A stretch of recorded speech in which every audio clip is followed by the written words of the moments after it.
State bank of இந்தியாவிலேருந்து அப்ரெண்டிஸ்க்கான notification வந்து release பண்ணியிருக்காங்க அப்படின்னு சொல்லி பார்த்துருந்தோம்.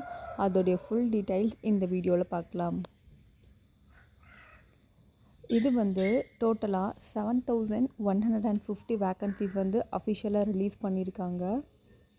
இதுக்கு இம்பார்ட்டன்ட் டேட்ஸ் பார்த்தோன்னா, நோட்டிஃபிகேஷன் ரிலீஸ் ஆனது May 19 வந்து ரிலீஸ் ஆகிருக்கு. ஆன்லைன் அப்ளிகேஷனுமே May 19 வந்து ஸ்டார்ட் ஆகிடுது. இதுக்கு அப்ளை பண்ணுறதுக்கான டேட் வந்து 8th June வரைக்கும் டைம் கொடுத்துருக்காங்க. இதுக்கான எக்ஸாம் டேட் வந்து லேட்டராக அனௌன்ஸ் பண்ணுவோம் அப்படின்னு வந்து சொல்லியிருக்காங்க. இதுக்கான எஜுகேஷன் குவாலிஃபிகேஷன் வந்து ஏதாவது ஒரு டிசிப்ளினில் கிராஜுவேஷன் வந்து கம்ப்ளீட் பண்ணியிருக்கவங்க எலிஜிபிள்.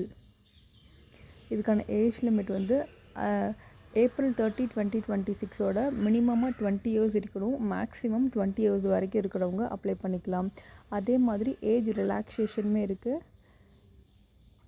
இதுக்கான அப்ளிகேஷன் ஃபீஸ் வந்து ஜென்ரல் கேட்டகரி OBC EWSக்கு வந்து ₹300 பே பண்ணுற மாதிரி இருக்கும். SC ST PWD கேண்டிடேட்ஸ் வந்து ஃபீஸ் பே பண்ண தேவை கிடையாது. இதுக்கான செலெக்ஷன் ப்ராசஸ் வந்து ஃபஸ்ட்டு வந்து ஆன்லைன் ரிட்டன் எக்ஸாமினேஷன் வந்து இருக்கும். செகண்டாக லோக்கல் லாங்குவேஜ் டெஸ்ட்டு வந்து இருக்கும். தேர்ட் வந்து டாக்குமெண்ட் வெரிஃபிகேஷன். ஃபோர்த் வந்து மெடிக்கல் எக்ஸாமினேஷன். இந்த எக்ஸாமுக்கான எக்ஸாம் பேட்டர்ன் பற்றி பார்க்கலாம். ரீசனிங் அண்ட் கம்ப்யூட்டர் ஆப்டிடியூட் வந்து இருக்கும். அதில் வந்து 25 கொஷின்ஸ் கேட்பாங்க, 25 மார்க்ஸுக்கு. டைம் டியூரேஷன் வந்து 15 மினிட்ஸ். நெக்ஸ்ட்டு குவான்டிடேட்டிவ் ஆப்டிடியூட் இருக்கும். இதுக்கு வந்து 25 கொஷின்ஸ், 25 மார்க்ஸ். டைம் டியூரேஷன் வந்து 15 மினிட்ஸ். நெக்ஸ்ட்டு ஜென்ரல் இங்கிலீஷ்லேயுமே 25 கொஷின்ஸ் இருக்கும், 25 மார்க்ஸுக்கு 15 மினிட்ஸ் டைம் கொடுப்பாங்க. அடுத்து ஜென்ரல் இல்லை ஃபினான்ஷியல் அவேர்னஸ் பற்றி கொஷின்ஸ் வந்து இருக்கும். 25 questions, 25 marks, 15 minutes.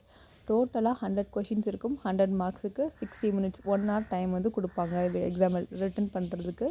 Computer mode online test தான் இருக்கும். இதில் MCQs பேட்டர்னில் இருக்கும். சூஸ் தி ஆப்ஷன் அது மாதிரி கொடுத்துருப்பாங்க. இதில் நெகட்டிவ் மார்க்கிங் இருக்குது. 0.25 மார்க் வந்து ராங் ஆன்சர் பண்ணியிருந்தோம்னா இருக்கும். கொஷினை வந்து அட்டன் பண்ணலை அப்படின்னா அதுக்கு மார்க் வந்து மைனஸ் பண்ண மாட்டாங்க.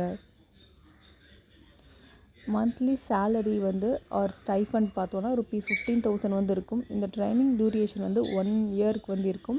இதில் நான் HRA, dearness allowance, medical allowance, இது மாதிரி ட்ராவல் அலவன்ஸ் எந்த அலவன்ஸுமே கிடையாது. ஒன்லி இந்த மந்த்லி ஸ்டைஃபண்ட் வந்து 15,000 அது மட்டும்தான் கொடுப்பாங்க 1 இயருக்கு.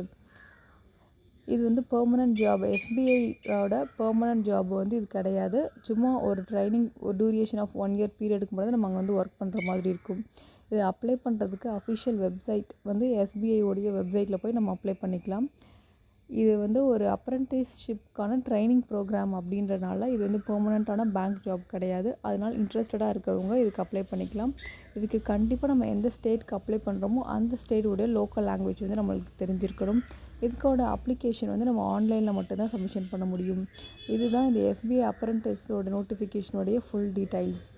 இது மாதிரி நம்ம நிறைய ஜாப்ஸோட டீட்டெயில்ஸ் வந்து கொடுத்துட்ருக்கோம் ஃபுல்லாகவே. அதனால இந்த சேனலை சப்ஸ்கிரைப் பண்ணிக்கோங்க. இந்த ஜாப் ரிலேட்டட் யாராவது தேடிட்டு இருக்காங்க அவங்களுக்கு இந்த வீடியோ ஷேர் பண்ணி விடுங்க. தேங்க்யூ.